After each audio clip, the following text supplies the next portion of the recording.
हजरात बुजुर्ग भी बुजुर्ग होते हैं, अल्लाह वाले भी अल्लाह वाले ही होते हैं। जी जी। उनका मामला ये होता है कि वृक्ष कबऊ न फल भके और नदी न सींचे नीर। जी वृक्ष कभी अपने फल नहीं खाता, दूसरे ही फायदा उठाते हैं। जी नदी कभी अपना पानी नहीं पीती, दूसरे ही सैराब होते हैं। जी। मतलब अब हमारे अपने बुजुर्ग अपने लिए नहीं जीते हैं, बल्कि पूरी उम्मत के लिए जीते। सुभान अल्लाह, अर्ज बेशक। की परवरदिगार, मैं तो नस्लन अरबी हूं। जी जी हजरत। मैं तो अरबी समझता भी हूं और उसको पढ़ भी लेता हूं, मगर ये तेरा कलाम तो दुनिया के कोने कोने तक जाएगा। इसे तो चाऊ म्याऊ बोलने वाले भी पढ़ेंगे, जी जी। इसे तो चाइनीज वाले भी तिलावत करेंगे, इसे तो अंग्रेज भी पढ़ेंगे, इसे तो मलयालम वाले भी पढ़ेंगे, कन्नड़ वाले भी पढ़ेंगे, ब्रिज भाषा वाले भी पढ़ेंगे, बंगाली भी पढ़ेंगे। उनके लिए क्या हुक्म है? जी। तो निदा आई कि वो अगर बगैर समझे ही तिलावत करते रहेंगे तो मैं उनके दिल में भी अपना नूर पैदा कर दूंगा और आखिरत में उन्हें जन्नत में आला मकाम अता कर दूंगा। सुभान अल्लाह, सुभान अल्लाह, जिंदाबाद, सुभान अल्लाह। तो हजरात, मैं अर्ज ये कर रहा था कि कुरान की एक एक बात पे तहकीक हो रही है। जी जी हुजूर। है ना? अमेरिका में हो रही है, लंदन और फ्रांस और जर्मनी में हो रही है। ये कुरान ही के तो जलवे हैं कि जो आज आप हवाई जहाज में उड़ जाते हैं, हेलीकॉप्टर में सैर कराते हैं, मोटरसाइकिल को 60 से ऊपर भगा लेते हैं, डिस्क ब्रेक वाली को 100 तक भगाते हैं, मगर पागलपन है। कारें दौड़ रही हैं, रेलगाड़ियां हैं, हजराते गिरामी अजीब अजीब किस्म की सवारियां हैं। मैं चैलेंज कर रहा हूं, कुरान नहीं था तो मोटरसाइकिलें कहां थी? बताओ। कुरान नहीं था तो रेलगाड़ियां कहां थी? कुरान नहीं था तो आपकी हेलीकॉप्टर कहां थे? कुरान नहीं था तो हवाई जहाज कहां थे? चैलेंज कर रहा हूं, कुरान नहीं था तो दुनिया में केमिस्ट्री भी नहीं थी, कुरान नहीं था तो फिजिक्स भी नहीं था, कुरान नहीं था तो जूलॉजी भी नहीं थी, कुरान नहीं था तो मेरे इस्लामी भाइयों बॉटनी भी नहीं थी, कुरान नहीं था तो मैथमेटिक्स के जलवे भी नहीं थे।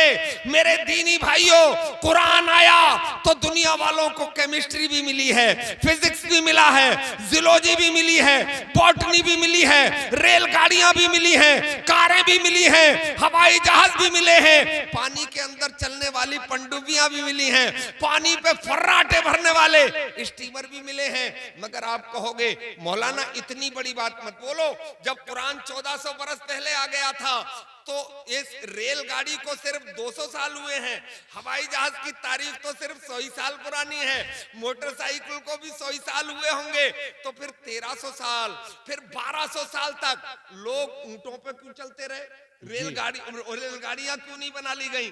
फिर बैलगाड़ियों पर क्यों चलते रहे? घुड़सवारी क्यों करते रहे? इसका भी जवाब है। तवज्जो करना मेरे इस्लामी भाइयों, जरूरत ईजाद की माँ होती है। उस वक्त घोड़ों से ही काम चल जाता था, उस वक्त बैलगाड़ियों से ही काम चल जाता था, मगर कोई एतराज ना कर दे।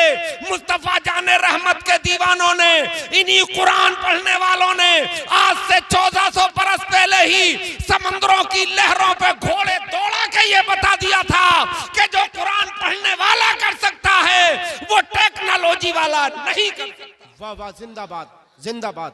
नारे तकबीर, नारे रिसालत, जश्न दस्तार बंदी, जिंदाबाद, जिंदाबाद।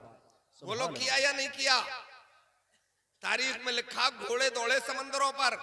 टेक्नोलॉजी वालों चैलेंज कर रहा हूं तुम्हें, साइंस के गुणगान गाने वालों सुनो, तुम स्टीमर तो बना सकते हो कल पुर्जों के जरिए, तुम पनडुब्बियां तो चला सकते हो पानी पर, मगर कयामत आ जाएगी घोड़े नहीं दौड़ा सकते।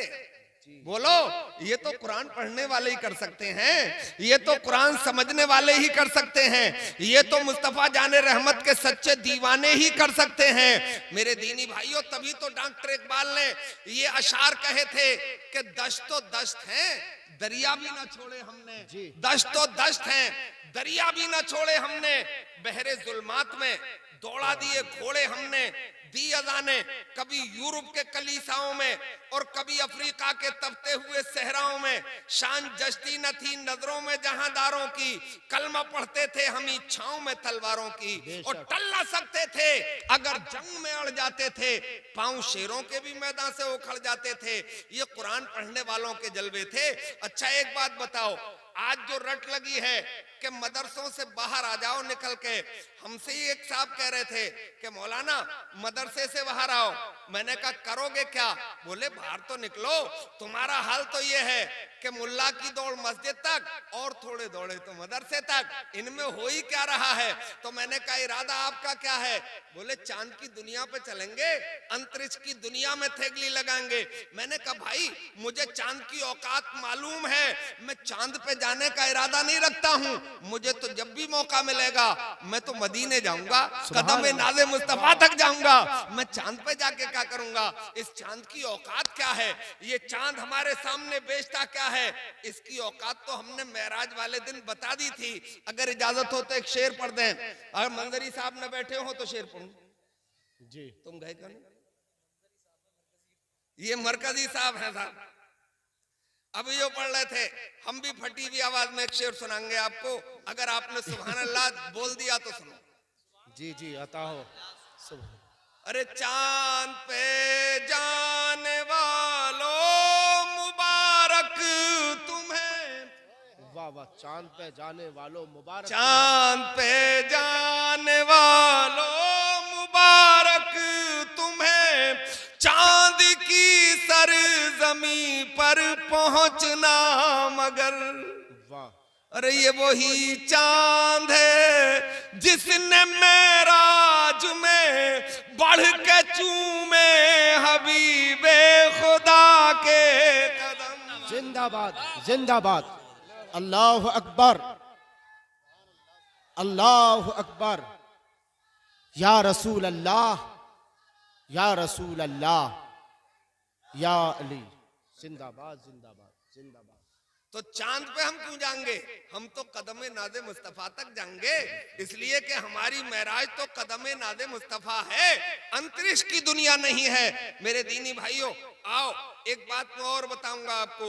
मदरसे से बाहर हम निकल आए, मेरे भाई मदरसे से बाहर तो हम बहुत पहले निकल आए थे, मगर हम कॉलेजों के मुखालिफ तो नहीं है, सीबीएसई बोर्ड के दुश्मन तो नहीं है, मगर इतना मशवरा तो हमें देने का हक है कि आप इंजीनियर बनाइए, डॉक्टर बनाइए, आप बैरिस्टर बनाइए, ऑक्सफोर्ड लंदन में भेजिए, आप कैम्ब्रिज यूनिवर्सिटी में अपने बच्चों को भेजिए, मुबारक हो आपको, मगर बेसिकली तालीम, बुनियादी तालीम, प्राइमरी की तालीम तो कम से कम मदरसे में कराइए, ताकि वो नमाज तो सीख जाए, हराम और हलाल की तमीज तो आ जाए, पाकी और नापाकी का तरीका तो आ जाए, कि वो इंजीनियर बनके जब वो आपका कोई पुल डिजाइन कर रहा हो तो उसे ख्याल हो कि मैं इंजीनियर का डिजाइनर बाद में हूं, पहले मैं मुसलमान हूं, मैं डीएम बाद में हूं, पहले मैं मुसलमान हूं, मैं फलासफर बाद में हूं, पहले मैं गुलाम मुस्तफा। वाह वाह, जिंदाबाद जिंदाबाद, सुभान अल्लाह सुभान अल्लाह। अच्छा एक बात जरा गौर से बताना, ये जितने कॉलेजेस हैं, जितनी यूनिवर्सिटियां हैं, इनकी तारीख तो सिर्फ 400 साल ही पुरानी है। दुनिया में 400 साल से पहले कोई यूनिवर्सिटी नहीं थी। अल अजहर था मगर अल जामिया नहीं था, यूनिवर्सिटी नहीं थी। मेरे इस्लामी भाइयों 400 साल पहले दुनिया में कोई यूनिवर्सिटी नहीं थी, तो जाहिर बात है कि फिर कोई बीटेक भी नहीं होगा, कोई एमटेक भी नहीं होगा, कोई आर्किटेक्ट भी नहीं होगा, क्योंकि ये डिग्री तो कॉलेजों से मिलती है, ये डिग्री तो यूनिवर्सिटियों से मिलती है। मदरसों से तो आलिम दीन बनाए जाते हैं, मदरसों में तो हाफिज कुरान बनाए जाते हैं, कारी बनाए जाते हैं। तो 400 साल पहले जब कोई आर्किटेक्ट नहीं था, मैं बड़े मजे की बात बताने जा रहा हूं, जब 400 साल पहले कोई बी टेक नहीं था, कोई एम टेक नहीं था, तो उस जमाने में दुनिया का अजूबा ताजमहल बनाया जा रहा था। बोलो बनने आता है नहीं बनने आता? मेरे इस्लामी भाइयों, उस जमाने में दिल्ली की जामा मस्जिद बनाई जा रही थी, कुतुब मीनार बनाई जा रही थी। पूरी दुनिया को मानना पड़ेगा, ये दुनिया का अजूबा ताजमहल भी बनाया है तो कुरान पढ़ने वालों ने ही बनाया है, ये कुतुब मीनार बनाई है तो कुरान पढ़ने वालों ने ही बनाई। वाह वाह, जिंदाबाद जिंदाबाद, बेशक, सुभान अल्लाह सुभान अल्लाह, जिंदाबाद। हजरत गिरामी कदर, आप समझेंगे कुरान के जलवे, तभी तो हम इन मदरसों के दीवाने हैं, क्योंकि ये हमारे मदरसे हमारी बुनियाद हैं, हमारा बेस है। अगर ये ना हो तो पूरी बिल्डिंग चरमरा जाएगी। हाँ, कॉलेज में कुछ लोग पढ़ लेते हैं, इतने पागल हो जाते हैं, भाई मुबारक हो तुम इंजीनियर बन गए, मुबारक हो तुम प्रोफेसर बन गए, मगर मदरसा भी तो हमारी जरूरत है। मदरसा तो इंजीनियर से पहले जरूरत है, क्योंकि हम तो मुसलमान हैं। एक इंजीनियर साहब हमसे ही बहुत नाराज थे और वो बोले, मौलाना अब मदरसे बंदी करा दो। मैंने कहा क्या हुआ? बोले हो ही क्या रहा है, आप 10 साल खराब कर देते हो, हाफिज बना देते हो, मौलवी बना देते हो, और टिफिन हाथ में आ जाता है, क्या तो मस्जिद का मुल्ला या मदरसे का मुदर्रिस बन जाता है। तो मैंने भी उन्हें अजीब सा जवाब दिया। मैंने कहा प्रोफेसर साहब क्या मरना नहीं है? बोले यार वो तो मरना तो है ही, ना चाह के भी मौत आएगी। तो मैंने कहा कल को किसी मशहूर अखबार में इश्तिहार निकलवा दूं कि फला प्रोफेसर साहब का जब देहांत हो तो ना इन्हें नहलाया जाए, ना इन्हें कफनाया जाए, ना इन्हें दफनाया जाए, बल्कि 20 क्विंटल लकड़ियों में डाल के इन्हें सुहा कर दिया जाए। तो इंजीनियर साहब बहुत नाराज हुए, आंखें निकाल के मुझ पर घूरे और घूर के बोले, मौलाना बहुत रोटी लग गई है तुम्हें। तो मैं भी उन्हें जवाब दे सकता था कि भाई प्रोफेसर साहब, तुम्हें मुझे अगर रोटी लग गई है तो तुम्हें चावल लग गए क्या? मगर मैंने ये जवाब नहीं दिया। मैंने ये कहा कि जब मरना ही है और तुम्हें नहलाया भी जाए ये तमन्ना है, ये भी तमन्ना है कि मुझे कफनाया भी जाए, मेरी नमाज जनाजा भी पढ़ी जाए और मुझे दफनाया भी जाए, तो मेरे सामने किसी प्रोफेसर को वसीयत करके जाओ और उसे बुलाओ कि भाई मेरी नमाज जनाजा पढ़ा देना और मेरे कफन का तरीका बता देना, कब्र में उतारने का सलीका और तरीका बता देना।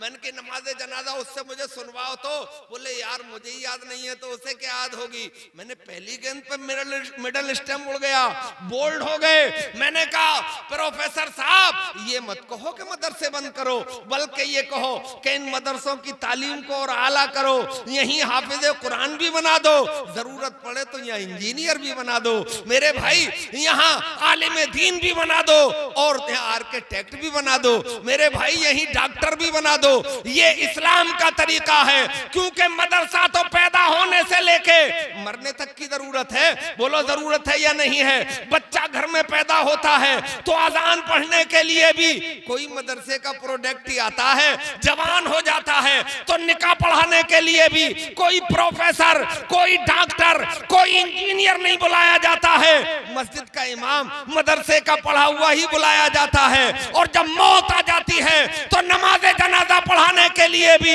मदरसे का प्रोडक्ट ही आता है। इसका मतलब यह है कि मदरसा हमारी बुनियादी जरूरत है, पैदा होने से लेके मरने तक की। बेशक बेशक, सुभान अल्लाह, बहुत अच्छी। और मदरसे में कुरान पढ़ाया जाता है और कुरान अल्लाह का कलाम है। जहां कुरान पढ़ाया जाता है वहीं तो अमन होता है। भाई सूप बोले तो बोले, चल्ली क्यों बोले, उसमें तो बहुत छेद होते हैं। अब वो भी बोलते हैं, दूसरे कहते हैं कि ये आतंकवाद का अड्डा है, अपने भी तो गोलियां चला रहे हैं। अपने भी तो पत्थर फेंक रहे हैं। अरे तुम तो मान जाओ, दूसरों को कहने दो। मदरसा आतंकवाद का अड्डा हो सकता है, क्या ये मुमकिन है? ये बात आपकी समझ में आती है? मुझे एक भी किसी अखबार की कटिंग दिखा देना जब से ये मुसलमान वजूद में आया है और मीडिया वजूद में आया है। कोई ब्रेकिंग न्यूज ही दिखा देना, टीवी के नीचे पट्टी चलती हुई दिखा देना, किसी अखबार के कोने पे छोटी सी खबर दिखा देना कि फला मदरसे के बच्चे अपनी मांग लेके उग्र हो गए थे और उन्होंने रोड जाम कर दिया, उन्होंने ट्रेन की पटरी उखाड़ दी, उन्होंने ट्रेन को रोक दिया, उन्होंने फला जाके बस अड्डे पे आग लगा दी। मेरे भाई एक भी नहीं मिलेगा। हाँ, कॉलेज वाले मिलेंगे आपको। फला कॉलेज के बच्चे उग्र हो गए थे अपनी मांगों को लेके, उन्होंने ट्रेन रोक डाली 4 घंटे के लिए, उन्होंने जाके पहुंच गए बस अड्डे पे, रोडवेज जला दी, दुकानों में आग लगा दी। ऐसे आपको हजारों वाकये मिल जाएंगे। इसकी वजह यह है कि वो लोग इसलिए उग्र हो जाते हैं कि वहां कुरान नहीं पढ़ाया जाता है, और यहां इसलिए सब्र करके बैठ जाते हैं कि यहां अल्लाह का कलाम पढ़ाया जाता है। और हमारे कलाम में आतंक नहीं है, हमारे कलाम में तो दुखे हुओं को उठा के सीने से लगाना है, गिरतों को उठाना है, परेशान हालों की मदद करना। बेशक, सुभान अल्लाह, वाह वाह वाह, बहुत अच्छे। और तुम कहते रहो, तुम्हारे कहने से होता क्या है? होता तो वही है जो अल्लाह चाहता है। बोलो, ये कुरान और मदरसे करबला में यजीद से नहीं मिट सके तो तुमसे क्या मिट जाएंगे? मिट जाएंगे? नहीं, तुम भी मदद नहीं करोगे तब भी नहीं मिटेंगे। और तुम कितनी मदद कर रहे हो हमें मालूम है। ये तो अल्लाह का करम है कि इस्लाम नहीं मिट सकता। बोलो, मिट जाएगा? नहीं मिट सकता। ये ऐसी सच्चाई है कि इसे छुपाया नहीं जा सकता।